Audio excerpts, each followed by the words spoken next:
మంత్రి ఆర్కే రోజా కామెంట్. తమిళనాడులో ఆర్కే రోజా మీడియా సమావేశం. నిజంగా నాకు చాలా కష్టంగా ఉంది. చంద్రబాబు నాయుడు స్వార్థ రాజకీయాల కోసం ఎవరినైనా బలి చేస్తాడు. పిల్లనిచ్చిన మామకే వెన్నుపోటు పొడిచాడు. సీఎంను చేస్తానని పురంధరేశ్వరి భర్తను మోసం చేశాడు. జూనియర్ ఎన్టీఆర్ హరికృష్ణల్ని ఎలా వాడుకుని బలి చేశాడో మనందరం చూశాం. ఉమ్మడి ఆంధ్రప్రదేశ్ ఉంటే సీఎం కాలేనన్న భావనతో రాష్ట్ర విభజనకు పూనుకున్నాడు. ముఖ్యమంత్రి పీఠం కోసం రాష్ట్ర ప్రజలతో ఆడుకున్నాడు. తప్పు చేసి దబాయిస్తే అది నిజమవుతుందని చంద్రబాబు నాయుడు అనుకుంటే అది ఆయన భ్రమే. జనాన్ని మాయ చేసినట్టు శ్రీవారిని మోసం చేయాలంటే కుదరదన్న విషయం చంద్రబాబు నాయుడు తెలుసుకోవాలి.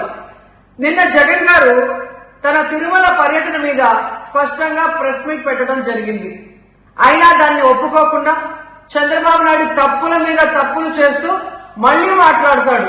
జగన్మోహన్ రెడ్డి గారు తిరుమల రావడానికి భయపడుతున్నాడు, డిక్లరేషన్ ఇవ్వబడుతుంది కాబట్టి ఎస్కేప్ అవుతున్నాడు అని చెప్పి సూటిగా చంద్రబాబు నాయుడు గారికి చెప్తున్నా. చంద్రబాబు నాయుడు జగన్ గారి దమ్ము ధైర్యం గురించి రాష్ట్ర ప్రజలందరికీ బాగా తెలుసు.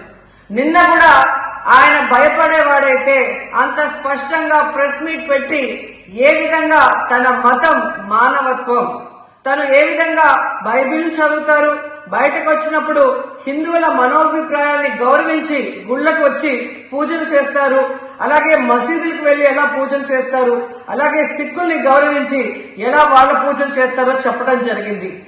ఈ రోజు మీకు క్లియర్ గా తెలుసుకోవాల్సిన విషయం, మీకు దేవుడు అంటే భయం భక్తి లేదు కాబట్టి ఏంటనేది మీకు అర్థం కాదు. కానీ ఒక భక్తుడికి దేవుడి దగ్గరికి వెళ్ళాలి అన్నప్పుడు ప్రశాంతమైన వాతావరణంలో వెళ్ళాలనుకుంటాడు, ప్రశాంతంగా భగవంతుడిని పూజించాలని అనుకుంటాడు.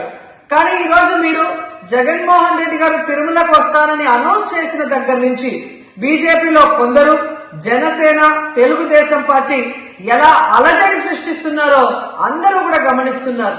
ఏ విధంగా అలిపిరి దగ్గర మేము అటాక్ చేస్తాం, అడ్డుకుంటామని చెప్పటం, అలాగే వైఎస్ఆర్ కాంగ్రెస్ పార్టీ నాయకులందరికీ, కార్యకర్తలందరికీ నోటీసులు ఇచ్చి జగన్మోహన్ రెడ్డి గారి పర్యటనకి పర్మిషన్ లేదు కాబట్టి ఎవరొచ్చినా అరెస్ట్ చేస్తామన్నట్టుగా భయభ్రాంతులకు మీరు ఎలా గురి చేశారు. అండ్ ఈరోజు కుల రాజకీయాలు చేసి రాష్ట్రాన్ని భ్రష్టు పట్టించడమే కాకుండా మత రాజకీయాలు కూడా మీరు ఎలా చేస్తున్నారో అందరూ కూడా గమనిస్తున్నారు. ఇలాంటి వాతావరణంలో దర్శనం చేసుకోలేము కాబట్టే జగన్మోహన్ రెడ్డి గారు ఏ విధంగా ఆ తిరుమల ట్రిప్ ని క్యాన్సిల్ చేసి తన అభిప్రాయాల్ని ప్రెస్ ద్వారా ప్రజలకి తెలియజేయడం జరిగింది. సో నిజమైన భక్తుడు జగన్మోహన్ రెడ్డి గారు ఎప్పుడైనా మళ్లీ వెళ్లి వెంకటేశ్వర స్వామిని దర్శించుకోగలరు. 5 సంవత్సరాలు తన తండ్రి మరి ముఖ్యమంత్రిగా వెంకటేశ్వర స్వామికి పట్టు వస్త్రాలు ఇచ్చారు.